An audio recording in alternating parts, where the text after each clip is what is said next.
Is this some kind of mistake? You need to behave, The young lady. words This is hung a in the private air, jet, sharp not a and playground. dismissive as the boarding pass in Amara Jackson's hand was scrutinized like a suspicious document. For 17-year-old Amara, the crisp white boarding pass wasn't just a ticket. It was validation proof that her countless sleepless nights hunched over complex aerodynamic equations had finally paid off. Seat 2A, First Class, Sky Global Airlines Flight 382 from Atlanta to Los Angeles. The flight attendant's eyes flicked from the boarding pass to Amara's face, then back again, her expression a mixture of disbelief and suspicion. The smile she'd offered to the businessman ahead of Amara had vanished, replaced by pursed lips and narrowed eyes. Amara stood tall despite the unspoken accusation. Her NASA hoodie, though clean and new, purchased specifically for this trip, suddenly felt inadequate under the flight attendant's scrutiny. She'd paired it with simple black joggers and brand-new white sneakers, an outfit she'd carefully chosen for the 6-hour flight, professional enough to honor the occasion, comfortable enough for travel. "The pass says 2A," Amara said quietly but firmly. It was booked by the Eliza Cruz Foundation. In her mind, Amara replayed the moment she'd received the news.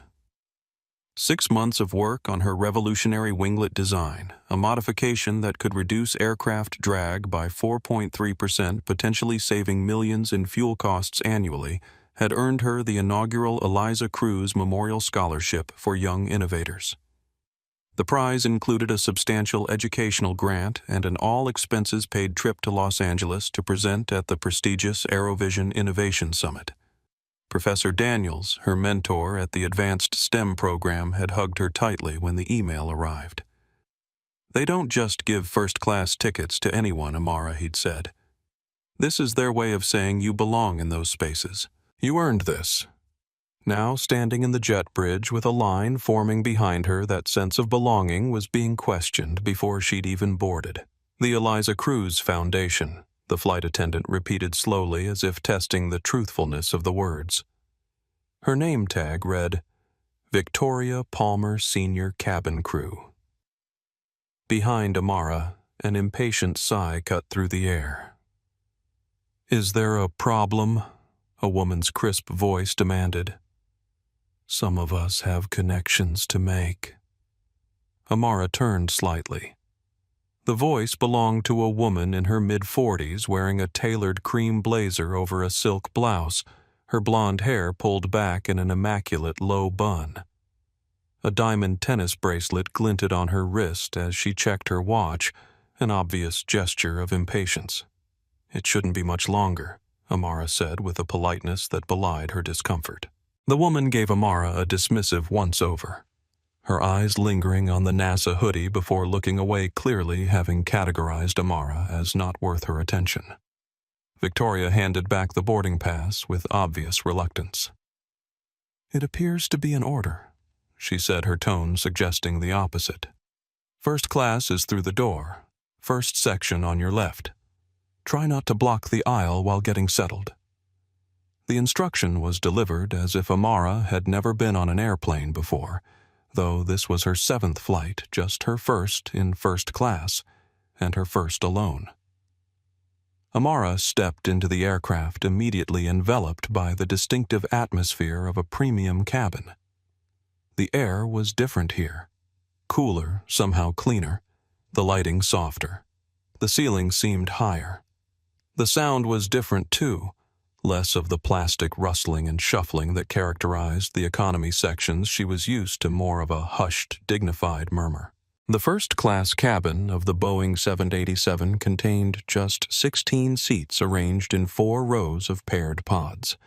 Each seat was an island of cream leather and polished wood veneer with privacy screens that could be adjusted for solitude or conversation. Fresh orchids sat in small wall sconces. The overhead bins were already open, waiting to discreetly swallow designer luggage. Men in tailored suits and women with immaculate blowouts were settling into their seats, some already sipping pre-departure champagne from real glass flutes. A few glanced up as Amara passed their expressions a mixture of curiosity, and she couldn't help feeling assessment. Seat 2A was a window position on the left side of the aircraft. As Amara approached, she saw that Seat 2B, the aisle seat beside hers, was already occupied by the impatient woman from the jet bridge. She was now tapping furiously on her phone, a leather portfolio open on the wide console between the seats. Amara stowed her backpack, which contained her laptop with all her designs, a notebook, and a dog-eared copy of Advanced Fluid Dynamics in the overhead compartment, and slid into her seat. The leather was buttery soft against her palms as she ran her hands over the armrests, allowing herself a small moment of appreciation. "Excuse me," she said to her seatmate. "I'm in 2A. The woman, Amara would soon learn her name, was Elizabeth Morgan, a venture capitalist from Silicon Valley, barely looked up from her phone.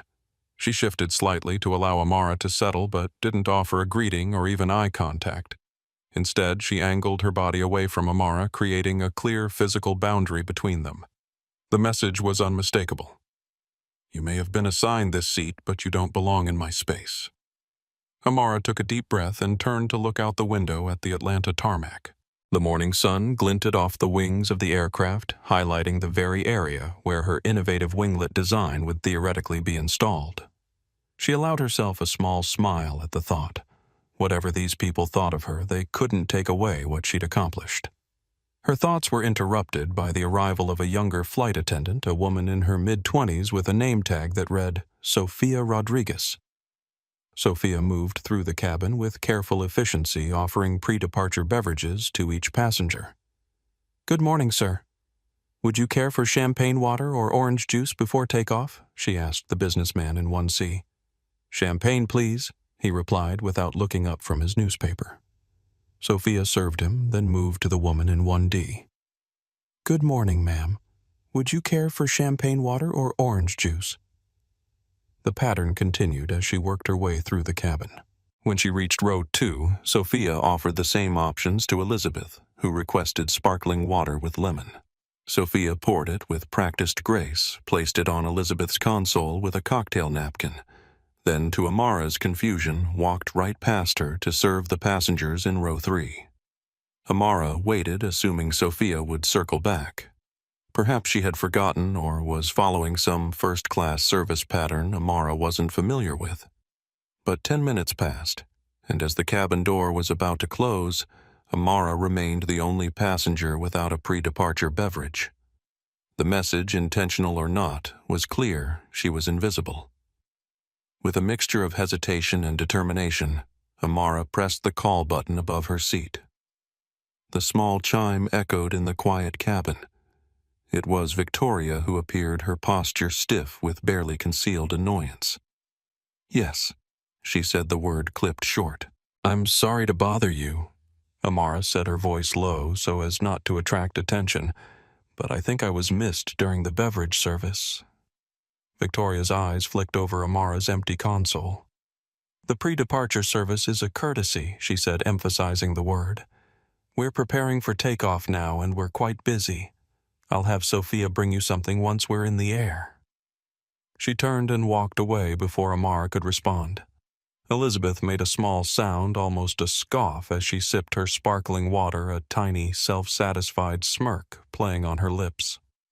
As the plane began to taxi toward the runway, Amara stared out at the sprawling Atlanta tarmac. She felt a profound sense of isolation. She had earned her place here. Her mind, her talent, her dedication had put her in this seat. But in the eyes of the people around her, she was an anomaly, an error, a system glitch. The massive engines roared to life, pushing Amara back into the premium leather of her seat. The aircraft gathered speed, racing down the runway before gracefully lifting into the sky. Under different circumstances, Amara would have marveled at the physics of it all, the perfect balance of thrust and lift that allowed this metal giant to defy gravity. Instead, as the ground fell away beneath them, she couldn't help feeling that she too was being left behind, suspended in a space where she didn't belong. The flight to Los Angeles would be nearly 5 hours long. It was already promising to be an eternity. The initial ascent was smooth, the Boeing 787 slicing through clouds, with an efficiency that Amara, as an aspiring aerospace engineer, would normally have admired. She could feel the physics at work, the thrust of the engines, the lift created by the wing's airfoil shape, the delicate balance of forces that enabled this massive machine to soar. But the atmosphere inside the cabin operated by a different, uglier set of principles. Ones that had nothing to do with science and everything to do with prejudice.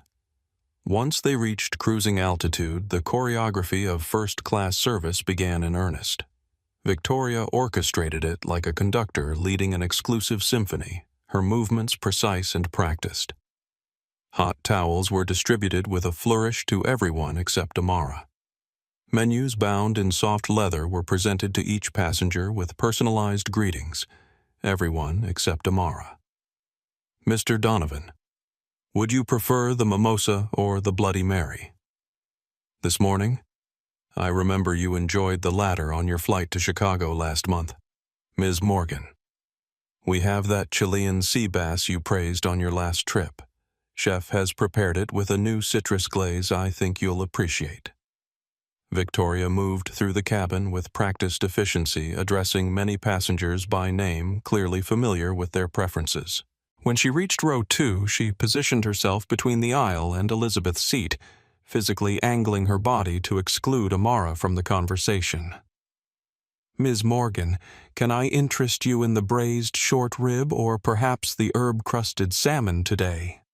Victoria's voice dropped to a conspiratorial tone as if sharing insider information. The chef has outdone himself with the risotto as well. The salmon sounds perfect, Victoria. And perhaps the Sauvignon Blanc to start, Elizabeth replied, her voice carrying just enough volume to ensure Amara could hear every word of the exchange that excluded her. After taking Elizabeth's order with attentive detail, Victoria finally turned to Amara. The warmth in her voice evaporated instantly, leaving behind a professional chill that could have frosted the windows. "And for you?" she asked curtly, her pen hovering over her notepad. "May I see a menu, please?" Amara requested, maintaining her composure. Victoria's eye twitched with visible impatience. "Just tell me what you want. Chicken or fish?" The question was flat dismissive, the kind of binary choice offered in economy class, not the curated experience being provided just inches away. The deliberate downgrade in service was unmistakable. "I'd like to see the options, please." Amara insisted, her politeness a shield against Victoria's thinly veiled hostility. With an exaggerated sigh, Victoria retrieved a menu and practically thrust it into Amara's hands without another word.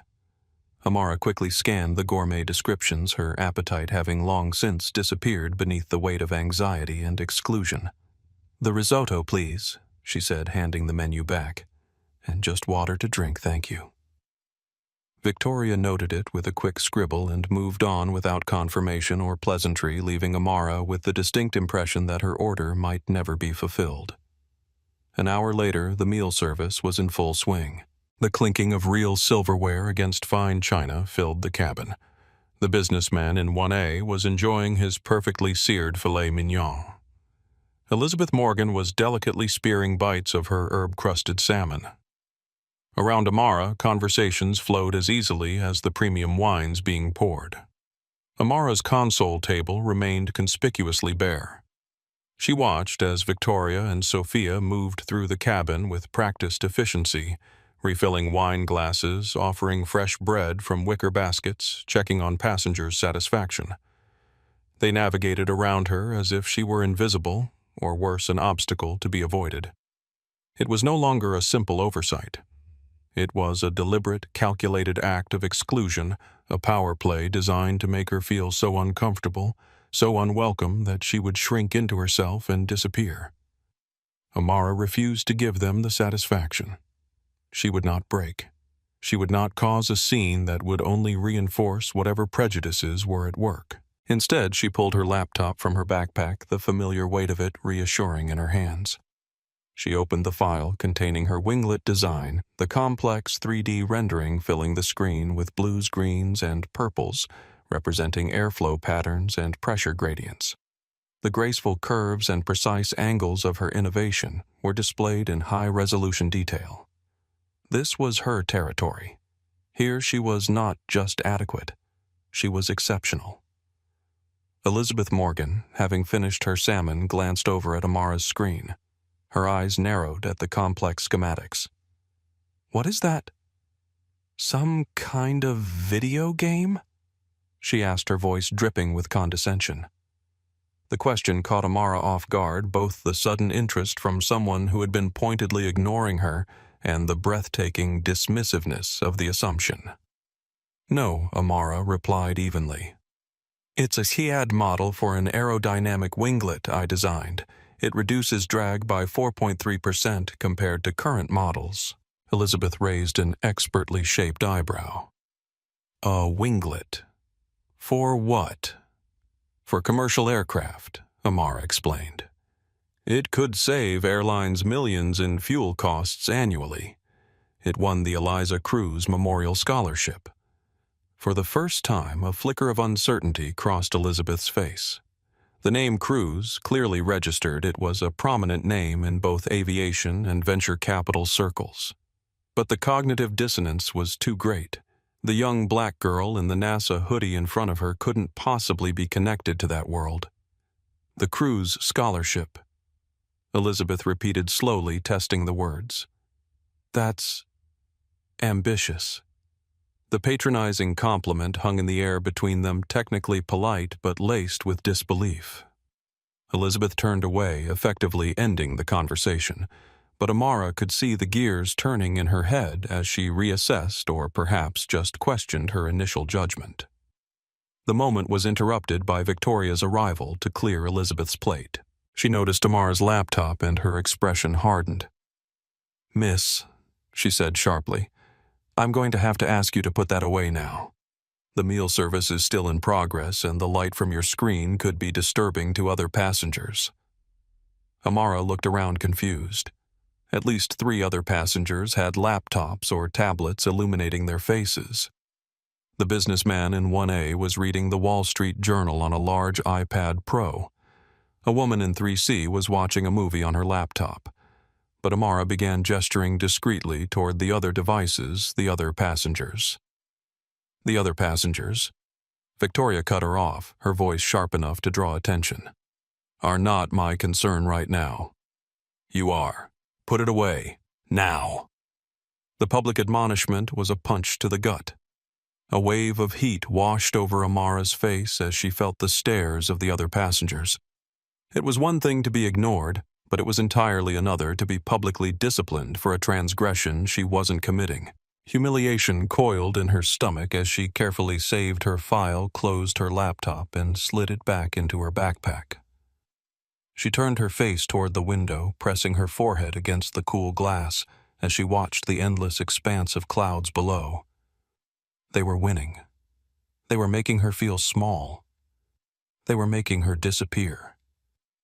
But unknown to Amara, and to Victoria and Elizabeth, the power dynamic on Flight 382 was about to shift dramatically. In the private cabin at the very front of the plane, a man had just finished a series of important calls and was preparing to return to the main cabin. His name was Julian Reynolds. He was the founder and CEO of Sky Global Airlines, and he was about to discover that the brilliant young innovator whose work he had personally reviewed and championed was experiencing a very different version of the Sky Global first-class experience than the one he had built his company's reputation upon. The cabin lights dimmed slightly for the long stretch of flight over the Rocky Mountains, casting the first-class section in a soft, golden glow. A gentle hush had settled over the 16 premium passengers, the rustle of a newspaper here, the soft tap of computer keys there, the occasional murmur of quiet conversation. For Amara, however, the silence was oppressive, thick with the residue of her public shaming. Her meal had never arrived. Her call button, which she had pressed once more after 20 minutes of waiting, remained unanswered, the silent treatment now escalating to outright neglect. The message was unmistakable. "You will get nothing. the alliance against her, spearheaded by Victoria and tacitly supported by Elizabeth Morgan, had solidified into something tangible. They seemed to feed off each other's disdain, finding common cause in their mutual rejection of Amara's presence in their exclusive domain. Each time Victoria passed through the cabin, she paused at row 2 to check on Elizabeth, offering another drink, a warm cookie, a fresh blanket, or simply a pleasant exchange. Each interaction was performed at a volume precisely calculated to reach Amara's ears, a performance designed to emphasize her exclusion. "Ms. Morgan, can I get you anything at all? Perhaps an eye mask for a short rest before landing. You're too kind, Victoria. A chamomile tea would be lovely." Amara tried to retreat into her own world. She closed her eyes and began mentally reviewing the equations and principles that had guided her winglet design. It was a centering technique she'd developed during difficult times at her academically competitive high school, where being both brilliant and black had often made her a target of jealousy and prejudice. Lift coefficient equals 2 times lift, divided by density times velocity squared times wing area. Reynolds' number determines the transition from laminar to turbulent flow. Wingtip vortices form due to pressure differential between upper and lower wing surfaces. Her concentration was shattered by a sudden sharp jab to her ribs. Her eyes flew open in surprise and confusion. It was Elizabeth, her face contorted with indignation, jabbing a manicured finger toward Amara. "Your music," she hissed, her voice venomous. "I can hear it. It's completely unacceptable." Amara was bewildered. She wasn't wearing headphones. Her earbuds were zipped securely in her backpack's side pocket. I'm not listening to anything," she stammered, genuinely confused. "Don't lie to me." Elizabeth snapped, her voice rising in both pitch and volume, drawing attention from nearby seats. "I can hear that incessant thumping coming through your seat. Have you no consideration for others?" The accusation was so bizarre, so disconnected from reality, that Amara was momentarily speechless. She glanced around, noting the curious and judgmental looks now being directed her way. From across the aisle, an older man with silver hair and kind eyes leaned forward slightly. He was in his mid-60s, dressed in a casual but expensive-looking sweater over a collared shirt.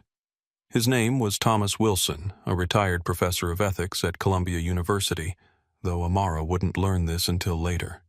Ma'am Thomas said gently but firmly, "With all due respect, I don't hear a thing. The young lady isn't wearing any headphones." Elizabeth whirled toward him, her face flushing with anger.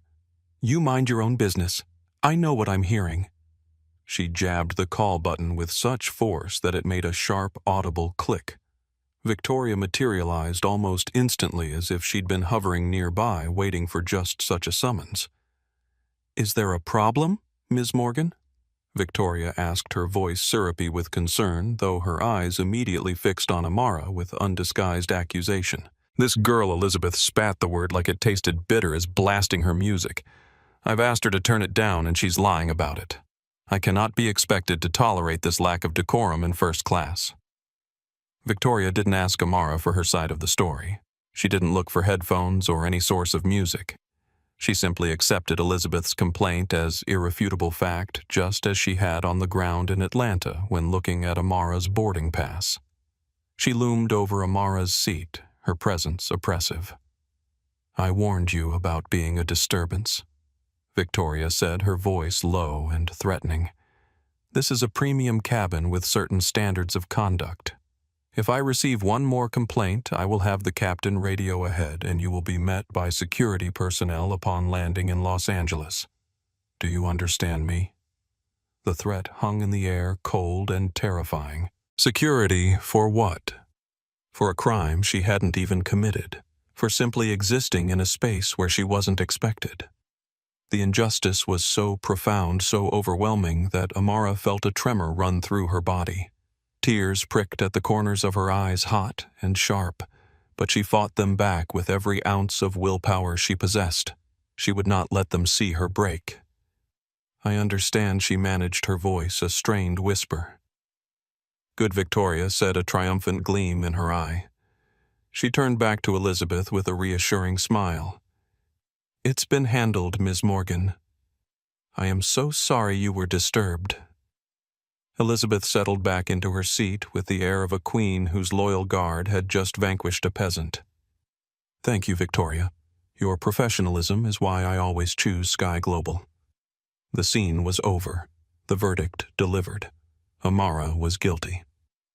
Thomas Wilson across the aisle shook his head slowly, his expression one of profound disgust. He caught Amara's eye and gave her a small sympathetic nod, a silent acknowledgement of the injustice he had just witnessed. It was a tiny gesture, but in that moment it felt like a lifeline. It was proof that she wasn't crazy, that the cruelty she was experiencing was real and visible to at least one other person. As Victoria returned to the galley, Amara noticed the younger flight attendant Sophia watching from the forward cabin area. Her expression was unreadable, but there was something in her eyes, a hesitation, perhaps even a flicker of guilt, before she quickly looked away and busied herself with the beverage cart. Amara pulled her phone from her pocket and, under the guise of checking the time, opened her notes app. With trembling fingers, she began documenting everything that had happened since boarding. The denied pre-departure beverage, the missing meal, the laptop incident. Now, this false accusation about music. She recorded times, exact quotes, and the names of the flight attendants involved. She wasn't sure what she would do with this information. File a complaint. Tell her scholarship advisors, but the act of recording it gave her back a small measure of control. If nothing else, she would have evidence that this wasn't all in her head. Across the aisle, Thomas Wilson watched her quietly, his brow furrowed in thought. Then, almost imperceptibly, he angled his phone in her direction and tapped the screen. Amara realized with a start that he was recording not her, but the cabin capturing evidence of what was transpiring. A few rows back, another passenger, a Latina woman in her 30s named Maria Gonzalez, had also been observing the situation with growing concern. A marketing executive for a major tech company, Maria had experienced her own share of prejudice in corporate spaces. She made brief eye contact with Thomas, a silent acknowledgement passing between them. Amara leaned her head against the window again, watching the endless expanse of mountains and plains below. The sun was beginning to set, painting the clouds in fiery strokes of orange and purple. The beauty of the scene outside was a stark, painful contrast to the ugliness within the cabin. The threat of security meeting her in Los Angeles echoed in her mind. Would they really call ahead? Would she be detained? Questioned? Would this incident somehow affect her scholarship, her presentation at the summit, her future? The spiral of anxiety was interrupted by a strange sense of calm resignation. She had survived prejudice before. She would survive this too. If anything, it strengthened her resolve. Every winglet she designed, every equation she solved, every barrier she broke was a step toward a world where she wouldn't have to prove she belonged. What Amara didn't know was that the balance of power on Flight 382 was about to shift in the most dramatic and unexpected way imaginable. The man who had established the very scholarship that placed her on this plane was about to enter the main cabin, and the reckoning would be swift and absolute. For the first 3 hours of the flight, the man in seat 1A had been a quiet, almost forgettable presence. He was in his early 60s with a crown of silver hair and a face etched with the lines of both stress and laughter. He wore a simple charcoal gray sweater over a light blue collared shirt, understated, elegant, and deliberately anonymous. He'd accepted a glass of water before takeoff, declined a meal in favor of continuing his work on a thick binder of documents, and had spoken to almost no one except to briefly thank the flight attendants when necessary. To Victoria, he was just another wealthy passenger who preferred privacy, the kind of undemanding VIP that made her job easier. She had afforded him that privacy without a second thought, unaware of who he actually was. His name was Julian Reynolds. He was the founder and CEO of Sky Global Airlines, the very company that employed Victoria and Sophia. He was also the creator of the Eliza Cruz Memorial Scholarship, named for his late wife, a brilliant aerospace engineer who had passed away 3 years earlier. This flight was not just a routine business trip for Julian. He was personally flying to the AeroVision Innovation Summit to present the very first award to the young prodigy whose work had so impressed the selection committee, Amara Jackson. He had reviewed her submission personally, reading it a dozen times, and sharing it with the head of Sky Global's R&D department. Her revolutionary winglet design wasn't just theoretically sound, it was potentially transformative for the industry. Julian had seen her photograph, read her personal statement, and was genuinely looking forward to meeting the brilliant young mind behind the innovation. He had no idea she was sitting just a few rows behind him, enduring a silent torture at the hands of his own senior staff. Julian's work was finally complete. He closed his binder, removed his reading glasses, and stretched his long legs beneath the seat in front of him. He decided to get a coffee from the galley and perhaps stretch his legs with a walk through the cabin. As he stood, his commanding but gentle presence seemed to subtly alter the atmosphere around him. Sophia, who was preparing the beverage cart nearby, immediately noticed him and approached. "Mr. Reynolds," she said, her voice carrying a nervous energy that hadn't been present in her earlier interactions with passengers. "Can I get you something?" "Just a black coffee, please, Sophia," he replied, his voice a calm, resonant baritone. He knew the names of most of his senior cabin crew and made a point to learn the names of new hires whenever he flew. He believed in the personal touch. "Of course, sir." Right away, Sophia replied, clearly surprised that he remembered her name. While Sophia prepared his coffee, Julian decided to stretch his legs with a slow walk down the aisle and back. As he moved through the cabin, he offered quiet nods to the other passengers. His gaze was observant, always assessing the state of his airline, the comfort of his customers, the performance of his crew. He noted the satisfied expression on the businessman's face in 1C as he worked on his laptop, the way the elderly couple in row 3 were comfortably reading their books with their reading lights perfectly adjusted. The picture of contented premium flyers. Then his eyes fell on seat 2A, on the young black woman staring out the window, her posture rigid with tension that seemed to radiate off her in waves. There was something familiar about her profile, something that triggered a spark of recognition. He paused, his brow furrowing slightly. Could it be? At that exact moment, Victoria was making another pass through the cabin, collecting trash before the final descent began. She saw Julian standing in the aisle looking at Amara, and her blood ran cold. This was not part of the script.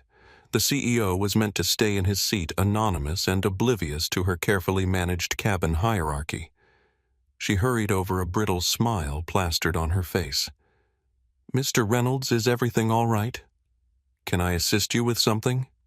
Her voice was slightly too loud, an obvious attempt to distract him, to pull his attention away from the girl in 2A. Julian didn't look at Victoria. His eyes remained fixed on Amara, who, feeling the sudden shift in the atmosphere and the figures standing beside her, turned her head away from the window. Her eyes met Julian Reynolds. In his, she saw a flicker of confusion, then dawning recognition. In hers, he saw a deep, weary sadness that looked utterly out of place on the face of a triumphant 17-year-old scholarship winner who should have been basking in the glow of her achievement. "Amara," he said, his voice soft with disbelief. "Amara Jackson." The cabin, already quiet, fell utterly silent. Every head turned. Elizabeth Morgan looked up from her laptop, her expression one of pure shock. Victoria's fake smile froze, then began to crumble at the edges. Amara's mind raced. How did this man know her name? She scanned his face, searching her memory. She'd seen it before in the materials about the scholarship on the Foundation's website. The silver hair, the kind eyes, the distinguished features. It was him. Julian Reynolds, founder of Sky Global and the Eliza Cruz Memorial Scholarship. "Mr. Reynolds?" she whispered, her voice barely audible. Victoria looked back and forth between them, her face paling to a ghostly white. The name Cruz, from Amara's ticket, which she had dismissed as unimportant or possibly fraudulent, now slammed into her with the force of a physical blow. The Eliza Cruz Foundation. Julian Reynolds. The connection was suddenly horrifyingly clear. Julian's face, which had lit up with the joy of recognition, now clouded over with concern. He saw the untouched space where her meal should have been. He saw the barely concealed tear tracks on her cheeks. He saw the oppressive posture of his senior flight attendant hovering over her. He looked at Victoria, then at Elizabeth Morgan, and then back at the brilliant, heartbroken young woman in seat 2A. And in that moment Julian Reynolds understood that something on his flagship flight had gone terribly, unforgivably wrong. The silence in the cabin was a living thing, heavy and suffocating. Victoria looked as though she'd seen a ghost, her professional composure crumbling visibly with each passing second. Elizabeth Morgan's mouth hung slightly agape, her usual mask of haughty confidence shattered by the sudden realization that she had grossly miscalculated the situation. For them, the world had just turned upside down. Julian ignored them both. His focus was entirely on Amara. He crouched down in the aisle, bringing himself to her eye level, a gesture of respect that stood in stark contrast to the hours of dismissiveness she had endured.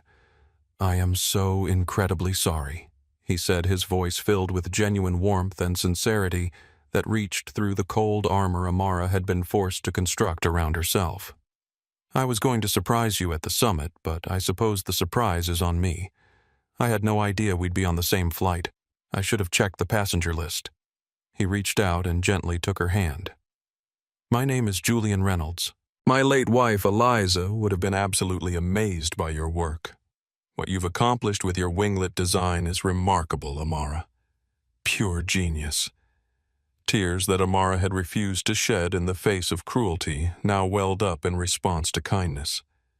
A single hot tear escaped and traced a path down her cheek. Julian saw it and his expression hardened. He stood up to his full height, his presence now seeming to dominate the entire cabin. He turned his gaze first to Victoria, and the temperature in the aisle seemed to drop by 20 degrees. "Victoria," he said, his voice dangerously quiet. "Miss Jackson has been my personal guest on this flight." He let that sink in for a moment before continuing. "I trust she has received the exemplary service for which Sky Global is known." The question was a trap, and they both knew it. Victoria's mind raced, searching for an escape route that didn't exist. She opened her mouth, but only a strangled squeak emerged. She looked desperately at Elizabeth for support, but the venture capitalist was staring at her laptop screen, pretending to be absorbed in her work, her face flushed with a deep mottled red. Thomas Wilson, the gentleman from across the aisle, chose that moment to speak up. "Mr. Reynolds," he said, his voice clear and firm. "My name is Thomas Wilson, and I must tell you the service Miss Jackson received was anything but exemplary. It was disgraceful." Julian's gaze shifted to Thomas, then back to Victoria. "Is that so?" Thomas continued, emboldened by Julian's attention. "She was ignored during beverage service. She was denied her meal. She was publicly reprimanded for using her laptop while others were permitted to use theirs. And she was falsely accused of playing loud music by that woman there," he said, gesturing toward Elizabeth, who seemed to shrink further into her seat. "And your flight attendant threatened to have her met by security upon landing. I witnessed all of it. It was a disgusting display of prejudice. Each word was a nail in Victoria's professional coffin." Julian's face became a mask of controlled fury. He didn't raise his voice. He didn't need to. The sheer weight of his authority was crushing enough. "Victoria," he said, his voice now like ice, "go to the galley. Sophia will handle the cabin for the remainder of the flight. Do not speak to any more passengers. You and I will have a conversation once we are on the ground." He paused, letting the gravity of the situation sink in. A very thorough conversation. Victoria, her face now ashen, nodded meekly and practically fled down the aisle toward the forward galley. Julian then turned his attention to Elizabeth Morgan. She refused to meet his gaze. her eyes glued to her screen as if it contained the secrets of the universe. "Ms. Morgan," he said simply. Elizabeth flinched visibly, forced finally to look up. Julian's stare was penetrating, evaluative. "I know who you are," he continued. "We have several mutual acquaintances in the venture capital world. I'm sure they would be very interested to hear about your contribution to this situation." The implied threat was unmistakable. In Elizabeth's world, reputation was everything. A word from someone of Julian Reynolds' stature could poison wells of funding and destroy partnerships that took years to build. The color drained from her face. For the first time in what was likely years, Elizabeth Morgan was speechless. Finally, Julian turned back to Amara. The anger vanished from his face, replaced by that same paternal warmth he'd shown earlier. He noticed her backpack tucked partially under the seat. "Is that where you keep your work?" he asked. Amara nodded, finding her voice. "Yes, sir. My laptop has all my designs." "May I?" he asked, gesturing to the backpack. She handed it to him, and he carefully removed the laptop. He opened it, and his eyes lit up as he saw the complex, beautiful 3D rendering of her winglet design. He studied it closely, zooming in on particular features, nodding appreciatively at the sophisticated airflow modeling. "Incredible," he said softly. "Truly remarkable work, Amara. Eliza would have loved this. She always said the future of aviation was in elegance and efficiency, not just brute force." He looked back at her, his eyes shining with genuine admiration. "You represent everything my wife believed in. You are the future." And then, in the middle of the first-class cabin, in front of everyone, the CEO of Sky Global Airlines leaned down and wrapped his arms around the 17-year-old girl. He gave her a hug, not a polite corporate embrace, but a real, heartfelt hug. It was a hug of apology, of validation of mentorship, and of profound respect. "Welcome to the family, Amara," he whispered. "I am so sorry for your experience." As Amara hugged him back, she finally let the tension of the last few hours wash away. She felt seen, she felt validated, and she knew with absolute certainty that the consequences for Victoria and Elizabeth were just beginning to unfold. The quality of silence in the first-class cabin had transformed. What had been a thick, oppressive atmosphere of exclusion was now charged with a different energy, the electricity of power shifting, of a hierarchy being dismantled and rebuilt in real time. The air itself seemed to vibrate with it. Julian straightened up his hand, remaining gently on Amara's shoulder, a clear statement of alliance and protection. He turned to face the cabin at large, his expression grave but composed. "Ladies and gentlemen," he said, his voice carrying easily throughout the premium space. "I want to apologize for the disruption. More importantly, I want to apologize for what appears to have been a serious failure in our service standards." His eyes scanned the faces of the passengers, some looking embarrassed, others curious, a few openly sympathetic. "My name is Julian Reynolds. I'm the founder and CEO of Sky Global Airlines, and more relevantly at this moment, I'm the founder of the Eliza Cruz Memorial Scholarship for Young Innovators." He gestured toward Amara. "Miss Jackson here is our inaugural recipient, selected from over 8,000 applicants worldwide for her revolutionary winglet design that could transform aviation efficiency. She is in every sense our honored guest." The revelation rippled through the cabin. A few passengers exchanged glances. Elizabeth Morgan stared straight ahead, her face a rigid mask of mortification. Maria Gonzalez, watching from a few rows back, pulled out her phone and discreetly began typing notes. As a marketing executive who had dealt with her share of corporate PR crises, she recognized the significance of what was unfolding. Julian continued, his tone measured but unyielding. "At Sky Global, we have always prided ourselves on treating every passenger with dignity and respect. What I'm hearing and seeing suggests that we have failed dramatically in that mission today. He paused, his expression somber. That failure will be addressed thoroughly and immediately. Sophia approached cautiously from the galley, her expression a mixture of anxiety and determination. Julian noticed her and beckoned her forward. Sophia, isn't it? He confirmed. Yes, Mr. Reynolds, she replied, her voice steady despite her evident nervousness. Sophia, I'd like you to handle the cabin service for the remainder of our flight.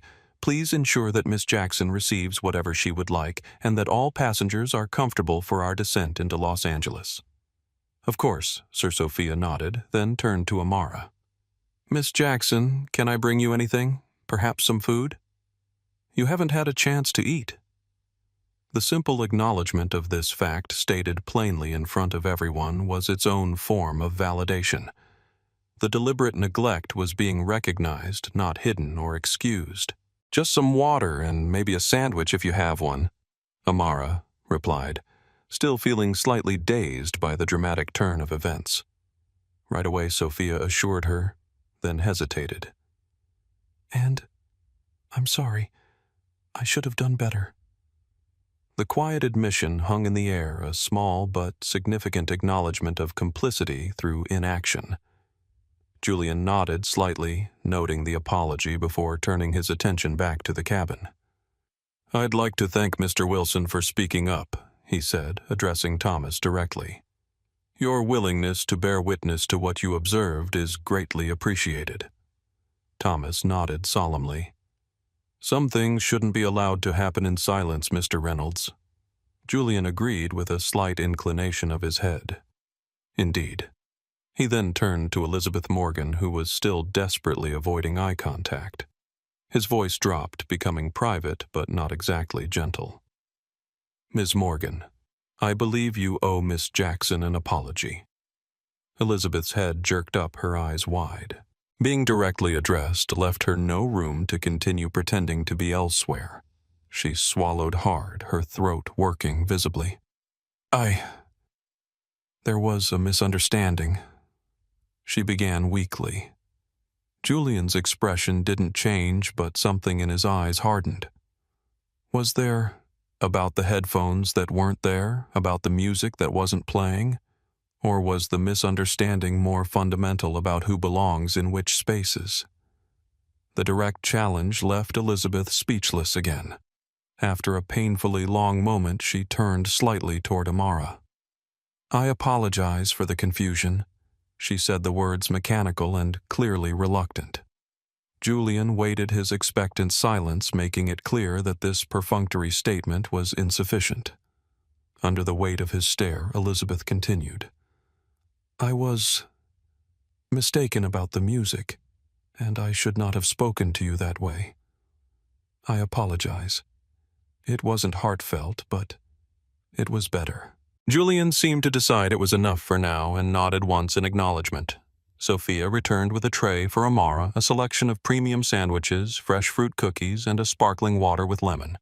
She set it down carefully on Amara's console.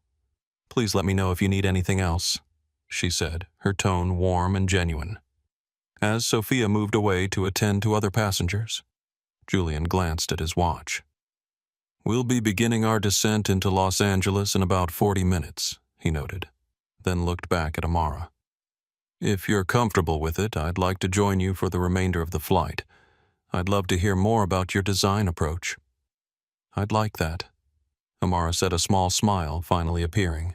Julian gestured to the now vacant aisle seat beside her, which Elizabeth had hastily abandoned for an empty seat in row 4, moving her belongings with impressive speed once Julian's attention was elsewhere. As Julian settled into the seat beside Amara, the other passengers gradually returned to their own activities, reading, working on laptops, preparing for landing, but the atmosphere remained charged. What had happened would not be forgotten or dismissed. It had been witnessed, acknowledged, and addressed by the highest authority present. Thomas Wilson caught Amara's eye and gave her a small, satisfied nod.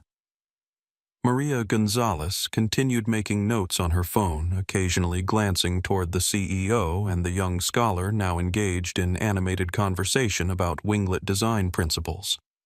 In the forward galley visible through the partition, Victoria stood rigid and alone, her face a mask of barely contained panic. Her career, her reputation, her future, all hanging by a thread that Julian Reynolds would decide whether to cut once they reached Los Angeles. As the plane began its gradual descent toward the California coast, Julian and Amara were deep in conversation. Her laptop opened between them as she explained the specific innovations in her design. Julian asked insightful questions, pointing out applications she hadn't considered, suggesting potential manufacturing approaches that might make implementation more feasible. "The beauty of your design," he said, zooming in on one particular feature, "is that it's not just incrementally better, it's approaching the problem from an entirely new perspective. That's what Eliza always did. She didn't just improve existing solutions, she reimagined the questions themselves." For Amara, this validation from someone who truly understood the work, who could appreciate both its technical brilliance and its creative approach, was beyond price. After hours of being diminished and dismissed, she was being seen for exactly who she was, a young innovator with a gift that deserved recognition. Tomorrow at the summit, Julian continued. "I was planning to announce a development partnership for the winning design, basically offering our R&D resources to help refine the concept for potential real-world application. Would that interest you?" Amara's eyes widened. "Are you serious?" "That would be incredible." Julian smiled. "Consider it done then. And perhaps this summer, if you're interested, we could discuss an internship with our engineering team." The conversation continued as the plane descended through clouds, the sprawling expanse of Los Angeles gradually coming into view below. For Amara, the transformation was dizzying. Just an hour earlier, she had been fighting back tears, documenting mistreatment, and dreading the possibility of being met by security. Now she was discussing career opportunities with the CEO of a major airline, her design potentially on a path to actual implementation. As the captain announced their final approach to LAX, Julian closed Amara's laptop and handed it back to her. "Amara," he said, his tone serious, "what happened today, it shouldn't have happened. Not on my airline, not anywhere. I want you to know that there will be significant changes as a result." She nodded, equally serious. "I believe you." "Good," he said. "Because what matters now isn't just addressing this specific incident. It's about ensuring it doesn't happen to the next brilliant young mind who might not have a CEO sitting a few rows away." As the aircraft's wheels touched down on the runway with a gentle bump, Julian Reynolds and Amara Jackson sat side by side, the established visionary and the emerging one, united by brilliance, by purpose, and by the understanding that true change requires both power and the courage to use it. The moment the wheels of Flight 382 touched down at LAX, a new reality set in. The carefully constructed hierarchy of the first-class cabin had been demolished and rebuilt in the flight's final hour. The new center of gravity was Amara Jackson, and her protector was the founder of the entire airline. As the aircraft taxied toward the terminal, passengers began the familiar routine of gathering belongings and preparing to deplane. But there was nothing routine about the atmosphere in the premium cabin. Glances were exchanged. Whispers passed between rows. The drama they had witnessed would be recounted at dinner parties and business meetings for weeks to come. Julian Reynolds remained seated beside Amara, making no move to return to his original seat. His message was clear. His priority was ensuring her safe and dignified exit from what had become, for a time, a hostile environment. "My driver is waiting," he said to her quietly as the plane approached the gate. "Frank will take both of us to our hotels. No arguments." His tone was kind but firm. Amara nodded, still processing the dramatic reversal of her circumstances. Just an hour earlier, she had been dreading the arrival at LAX. Now she had the CEO of Sky Global as her personal escort. When the seatbelt sign finally dimmed and passengers began to stand, Julian rose, first retrieving Amara's backpack from the overhead bin, and handing it to her with the same care he might give to precious cargo. The gesture was small but symbolic, a public acknowledgement of the value he placed on her and her work. As they prepared to move toward the exit, Elizabeth Morgan made her move. She stood up from her newly claimed seat in row 4, her face a carefully arranged mask of contrition. She positioned herself in the aisle, effectively blocking their path and forcing a final confrontation. "Mr. Reynolds," she began, deliberately using his surname after her earlier failed attempt at familiarity. I cannot apologize enough. I was stressed, exhausted from back-to-back meetings this week.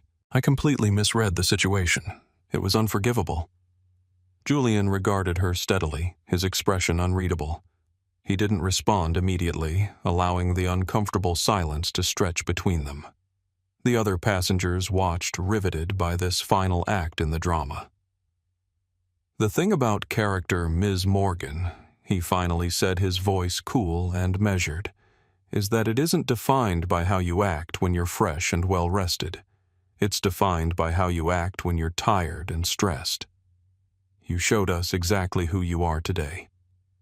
He paused, letting the words sink in. "Now, if you'll excuse us, Miss Jackson has a very important event to attend."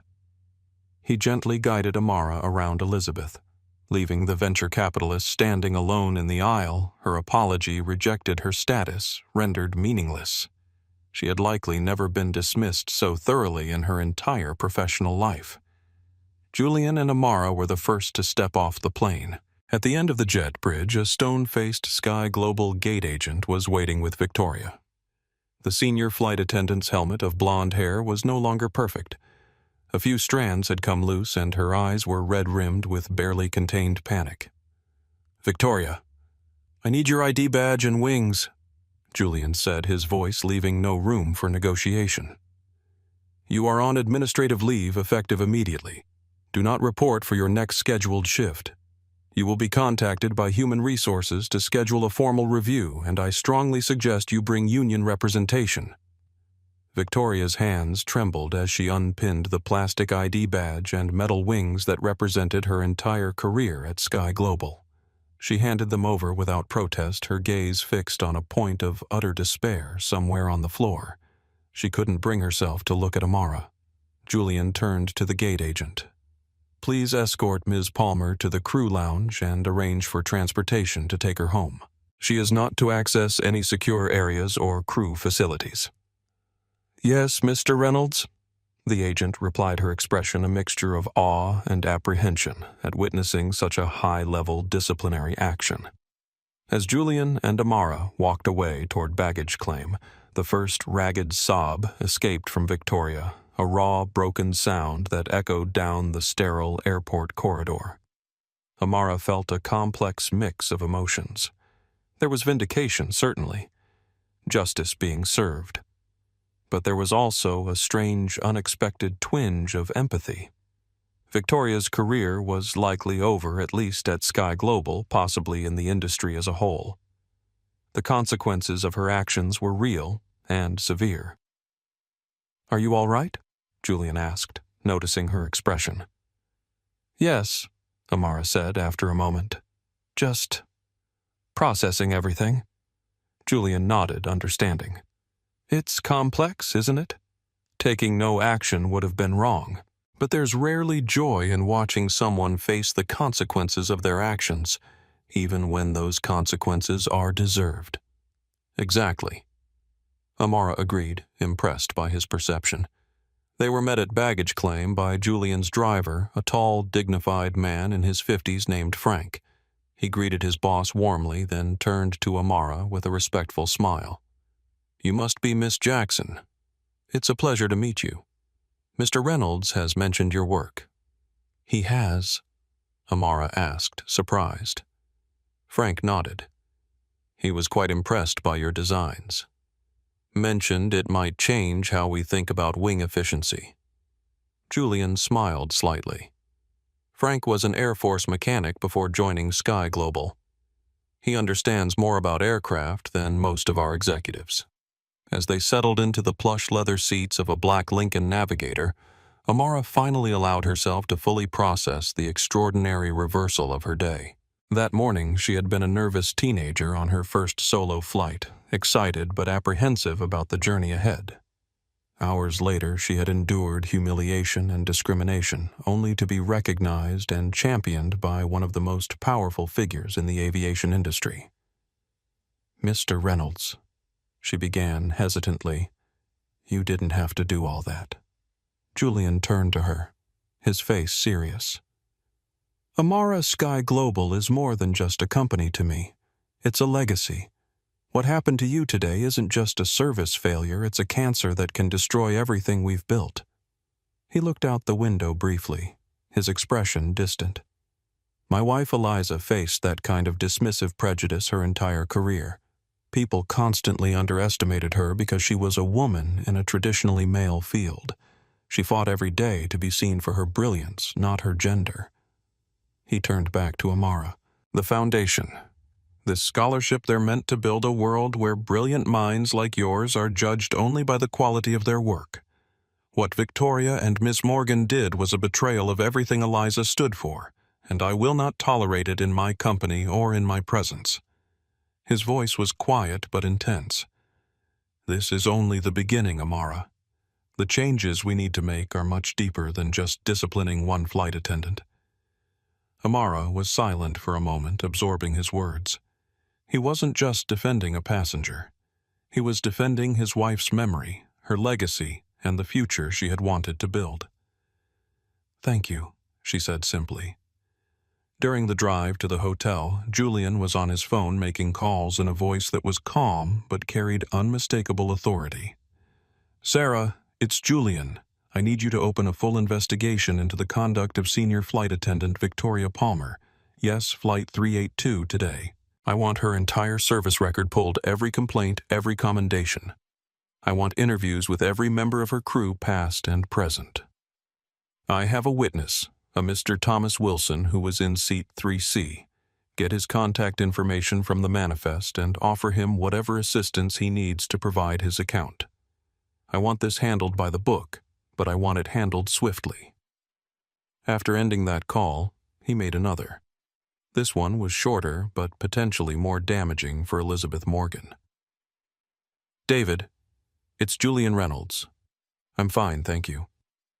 Listen, I was on a flight today with one of your investment partners, Elizabeth Morgan of Morgan Capital. Let's just say I found her behavior toward another passenger to be utterly unprofessional and frankly discriminatory. No need for details right now. I just thought you should know who you're in business with. You know me, David. I don't make these observations lightly.